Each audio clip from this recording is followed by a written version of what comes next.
들로 태어난 김정영이라고 합니다. 저는 반대 측의 입장인데요. 그 ISD가 일반적인 조약의 일부라고 주장을 하고 계시는데요. 사실 다른 ISD의 경우에는 그 국내법으로 어느 정도 통제 가능한 형태라고 들었고요. 하지만 그 한미 FTA의 ISD 같은 경우에는 그 FTA 법이 국내 법보다 상위에 있으며 저희가 그걸 제소에 거부할 권리가 없다고 들었습니다. 실제 미국과 맺은 FTA를 맺은 국가들 간의 ISD 소송이 해마다 증가하고 있고 실제 미국 제소자들에게 유리하게 돌아가고 있는 그 비율이 상당히 높았습니다. 이 부분에 대해서 호주도 부담을 느껴서 농업 부분의 많은 부분을 포기하고 이 ISD를 포기한 걸로 알고 있습니다. 그런데 현 정부는 이 부분에 대해서 사실을 왜곡하고 핑계 같지도 않은 핑계를 대고 있다고 생각합니다. 그리고 그 FDA를 진행하는 절차에서도 어떤 피해자 대책이나 리스크 관리, 안전 영향도 평가 같은 거를 아무것도 하지 않은 상태에서 지금 많은 반대에 부딪힘에도 불구하고 강경하게 지금 처리하려고 하고 있습니다. 네. 이런 부분에 말씀 마무리해 주십시오. 정부가 이런 소통을 중요시한다고 하는데 이거는 또 다른 위선적인 모습의 한 부분이라고 생각하고요. 마지막 말씀하십시오. 식량 문제에 대해서 말씀드리고 싶습니다. 미래에 그 식량 생산이 갈수록 줄어들고 있는 가운데 지금 농촌과 지금 그 식량 주권을 잃어버린다면 우리는 나중에 큰 재앙을 받을 수 있습니다. 감사합니다. 말씀 감사드리고요. 말씀드린 것처럼 오늘의 토론 주제는 ISD이고요. FTA를 포함을 해서 이 ISD에 관해서도 찬반 양론이 극명하게 갈리고 있는 상황입니다. 본격적인 토론에 들어가 보도록 하죠. 아무래도 추 의원님께 여쭤봐야 될 질문일 것 같은데요. 판사 출신이시니까. 사실 그 분쟁이라고 하는 것을 해결하는 그 절차는요. 말씀하신 것처럼 법원에서 풀 수도 있겠습니다만 중재라고 하는 그 제도도 있지 않겠습니까? 중재도 아주 효율적인 분쟁 해결 수단인 것으로 알고 있습니다만 이 ISD를 하지만 반대하는 측에서는 독소 조항이다 이렇게 얘기를 하고 있습니다. 왜 그렇습니까? 우선 이제 우리 학생인가요? 이 투자자 유치를 위해서 꼭 필요하다. 또 세계화에 대한 도전이다. 이게 없으면은 투자 유치가 어렵다. 이렇게 이해하고 있는 것 같은데요.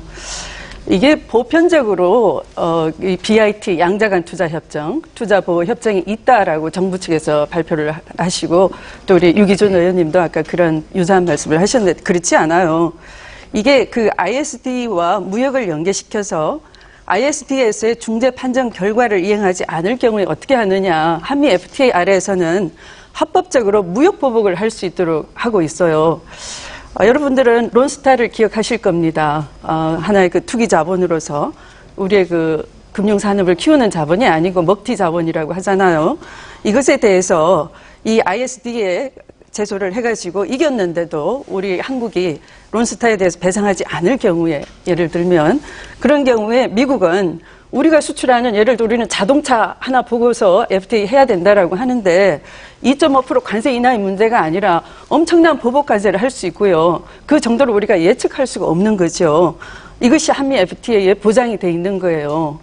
그리고 실제로 이것을 걱정을 해야 된다라고 이 국제투자 분쟁 가이드라고 우리나라 법무부가 이런 안내 책자를 낸 거에 의하면은 실제 그런 사례가 있단 말이죠. 어느 나라인가. 바로 폴란드입니다. 폴란드 금융기관이 이제 매각을 했어요. 네덜란드에다가. 근데 아직 그 일부 매각이 안 돼 있는 것이 있어서 그 민영화가 국민 여론이 나빠져서 경제 사정이 악화되니까 더 이상 민영화 추진은 안 되겠다. 이 신자유주의 세계화 문제가 있다. 민영화 문제가 있다. 이렇게 국내 여론이 나빠지니까 추가 지분 인도를 지연을 했어요. 그러니까 네덜란드 회사는 이 폴란드 금융기관 지분 인수 지연이 간접 수용이다 해가지고 ISD 제소를 했어요. 그렇게 되니까 이 ISD를 받아들인 중재 판정부는 정당한 이유 없이 외국인 투자자를 불공정하고 불공평하게 대우했다. 이렇게 청구를 인용을 한 거예요. 이런 예를 두고 보더라도 우리가 이 투자자 보호에만 치중한 나머지 투자자 보호는 국내법에 의해서 얼마든지 할 수 있고 미국 당국도 한국의 국내법 절차가 잘 돼 있고 믿을만 하니까 이것은 ISD는 하지 않아도 좋겠다까지 의견을 낸 바가 있단 말이죠. 그러니까 ISD가 꼭 필요한 건 아니다라는 거예요. 네. 좀 전에 방청석에서 정부가 사실을 왜곡하고 있다라고 말씀을 하셨는데 사실은 많은 부분을 잘못 알고 계십니다. 예를 들면은 국내법으로 통제가 다른 것은 가능한데 한미 FTA에서는 통제가 불가능하다. 한미 FTA든 다른 거든 똑같습니다. 그리고 한미 FTA를 하면 미국 법이 또는 한미 FTA가 한국 법보다 상위다? 전혀 그렇지 않습니다. 그거는 국가 간의 법률은 우위를 비교할 수 없는 것입니다. 그리고 또 뭐 여러 가지 말씀을 하셨는데 그 정도로 이게 말씀을 ISD를 좀 국한해 주시겠습니까? 네네, 알겠습니다. ISD 문제로 가고 있으니까요. 말씀을 하셔서요. 예. 그리고 추 의원님께서 또 몇 가지 말씀을 해주셨는데 ISD의 판정 결과를 이행하지 않으면 무역보복을 할 수 있다. 맞습니다. 그거는 무역협정을 위반해도 무역보복을 할 수 있습니다. 그렇지만은 엄청난 보복관세를 부과할 수 있느냐? 그렇진 않습니다. 자기가 피해본 한도 내에서 가능한 것입니다. 그리고 론스타는 아시다시피 한미 FTA가 발효된다 하더라도 소급표도 없고 아니 예를 들면 또 그렇습니다. 폴란드 그런 말씀하셨죠. 예가 있었으니까 우리도 앞으로 그럴 수 있다라는 것이죠. 중대판정부가 정당한 이유 없이 차별 대우를 했다라고 했습니다.